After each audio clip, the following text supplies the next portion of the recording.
കോൾറേഷ്യസ് law of independent migrations. എന്താണ് കോൾറേഷ്യസ് law പറയുന്നത്? The law States that limiting molar conductivity of an electrolyte can be represented as the sum of the individual contributions of the anion and cation of the electrolyte. അതായത് ഒരു ഇലക്ട്രോലൈറ്റിന്റെ limiting molar conductivity എന്ന് പറയുന്നത് അതിലെ ആനയോണിൻ്റെയും അതുപോലെ തന്നെ കാറ്റയോണിൻ്റെയും limiting molar കണ്ടക്ടിവിറ്റിയുടെ സമ്മിന് ഈക്വൽ ആയിരിക്കും എന്നുള്ളതാണ് കോൾറേഷ്യസ് ലോ പറയുന്നത്. ഓക്കെ, ഫോർ എക്സാമ്പിൾ സോഡിയം ക്ലോറൈഡിൻ്റെ ലിമിറ്റിംഗ് മോളാർ കണ്ടക്ടിവിറ്റി എന്നത് സോഡിയം അയോണിൻ്റെ ലിമിറ്റിംഗ് മോളാർ കണ്ടക്ടിവിറ്റിയുടെയും അതുപോലെ ക്ലോറൈഡ് അയോണിൻ്റെ ലിമിറ്റിംഗ് മോളാർ കണ്ടക്ടിവിറ്റിയുടെയും സമ്മിന് ഈക്വൽ ആയിരിക്കും.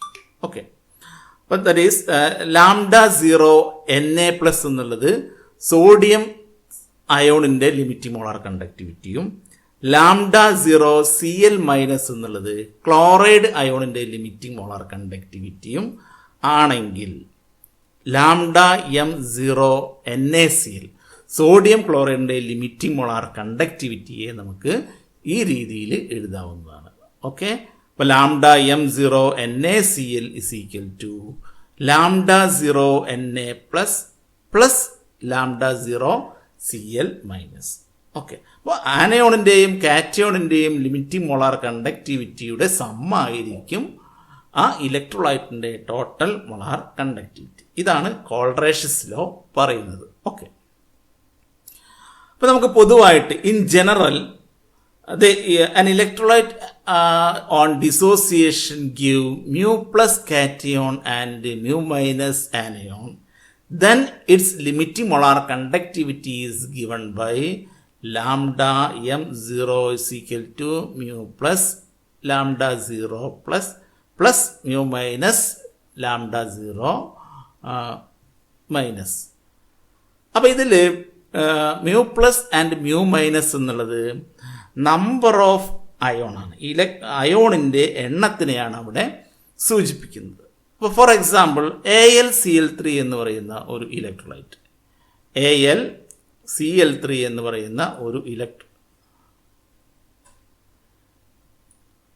AlCl3 ഇവിടെ AlCl3 ഡിസോസിയേറ്റ് ചെയ്യുകയാണെങ്കിൽ നമുക്ക് എന്തൊക്കെയാണ് കിട്ടുക? അലൂമിനിയം അയോൺ കിട്ടും അല്ലേ, Al3+ അയോൺ കിട്ടും.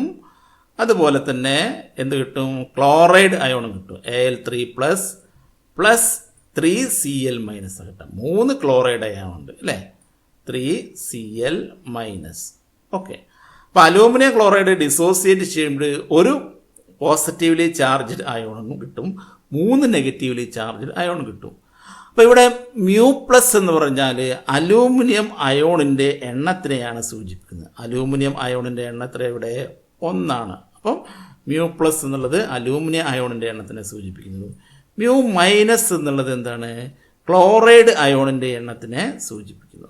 μ- ക്ലോറൈഡ് അയോണിൻ്റെ എണ്ണത്തിനെയാണ് സൂചിപ്പിക്കുന്നത്. ഓക്കെ, അപ്പോൾ number of cation or number of ആനയോണിനെയാണ് നമ്മൾ μ+ഉം μ- കൊണ്ടും അർത്ഥമാക്കുന്നത്. ഓക്കെ, അപ്പോൾ നമുക്ക് ജനറൽ ആയിട്ട് എങ്ങനെ പറയാം?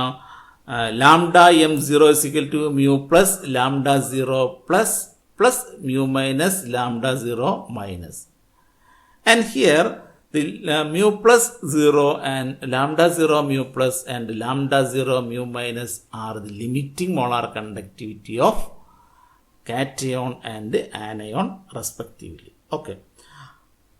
ഓക്കെ, ഇനി എന്തൊക്കെയാണ് കോൾറേഷ്യസ് ലോയുടെ അപ്ലിക്കേഷൻസ് എന്ന് നോക്കാം. ഒന്നാമത്തത് to calculate the limiting molar conductivities of weak electrolyte. ഒരു വീക്ക് ഇലക്ട്രോലൈറ്റിൻ്റെ ലിമിറ്റിംഗ് മോളാർ കണ്ടക്ടിവിറ്റി കാൽക്കുലേറ്റ് ചെയ്യാൻ കോൾറേഷ്യസ് ലോ ഉപയോഗിച്ചു. നമ്മൾ നേരത്തെ അത് ഡിസ്കസ് ചെയ്തതാണ്. ഓക്കെ, എങ്ങനെയാണ് ഒരു ഇലക്ട്രോലൈറ്റിൻ്റെ ലിമിറ്റിംഗ് മൊളാർ കണ്ടക്ടിവിറ്റി കാൽക്കുലേറ്റ് ചെയ്യുന്നത് നമ്മൾ നേരത്തെ പഠിച്ചു. നേരത്തെ നമ്മൾ സോഡിയം ക്ലോറൈഡിൻ്റെ എക്സാമ്പിളാണ് പഠിച്ചത്. അതേപോലെ തന്നെ എന്ത് ചെയ്യാൻ പറ്റും, വീക്ക് ഇലക്ട്രോലൈറ്റിൻ്റെ ലിമിറ്റിംഗ് മൊളാർ കണ്ടക്ടിവിറ്റിയും കാൽക്കുലേറ്റ് ചെയ്യാൻ കഴിയും. ഓക്കെ, ദെൻ രണ്ടാമത്തെ ആപ്ലിക്കേഷൻ നോക്കുക, calculation of degree of dissociation and dissociation constant. ഒരു ഇലക്ട്രോലൈറ്റിൻ്റെ ഡിഗ്രി ഓഫ് ഡിസോസിയേഷനും ഡിസോസിയേഷൻ കോൺസ്റ്റന്റും കാൽക്കുലേറ്റ് ചെയ്യാൻ വേണ്ടിയിട്ട് കോൾറേഷ്യസ് ലോ നമുക്ക് ഉപയോഗിക്കാം. എങ്ങനെ, അതിൻ്റെ ഇക്വേഷൻ നമുക്ക് നോക്കാം. Degree of dissociation alpha, degree of dissociation alpha is equal to lambda M divided by lambda M 0. Okay, അപ്പോൾ ഡിഗ്രി ഓഫ് ഡിസോസിയേഷൻ കണ്ടുപിടിക്കാൻ വേണ്ടിയിട്ട് നമുക്ക് lambda M divided by lambda M 0 എന്നുള്ള ഇക്വേഷൻ ഉപയോഗിക്കാം. ഇതിൽ ലാംഡ എം എന്ന് പറയുന്നത് molar conductivity at given concentration and lambda 0 M എന്ന് പറയുന്നത് എന്താണ്, ലിമിറ്റിംഗ് മൊളാർ കണ്ടക്ടിവിറ്റി. ഓക്കെ, അവിടെ ഈ ഒരു ഇക്വേഷൻ ഉപയോഗിച്ചിട്ട് ഡിഗ്രി ഓഫ് ഡിസോസിയേഷൻ കാൽക്കുലേറ്റ് ചെയ്യാം. ഇനി അതുപോലെ തന്നെ ഡിസോസിയേഷൻ കോൺസ്റ്റന്റ് കാൽക്കുലേറ്റ് ചെയ്യാനും കോൾറേഷ്യസ് ലോ ഉപയോഗിക്കാം. എന്താണ് dissociation constant? Dissociation constant K A is equal to C alpha square divided by 1 minus alpha. C alpha square divided by 1 minus alpha എന്നുള്ള equation ഉപയോഗിച്ച് dissociation constant calculate ചെയ്യാം. Okay, അപ്പോൾ അവിടെ K A എന്ന് പറയുന്നത് എന്താണ്, ഡിസോസിയേഷൻ കോൺസ്റ്റന്റ്. കെ എ എന്ന് പറഞ്ഞാൽ dissociation constant and C is the concentration of electrolyte. C എന്ന് പറയുന്നത് ഇലക്ട്രോലൈറ്റിൻ്റെ കോൺസെൻട്രേഷൻ ആണ്. Then alpha is degree of dissociation. Alpha എന്ന് പറയുന്നത് ഡിഗ്രി ഓഫ് ഡിസോസിയേഷൻ ആണ്.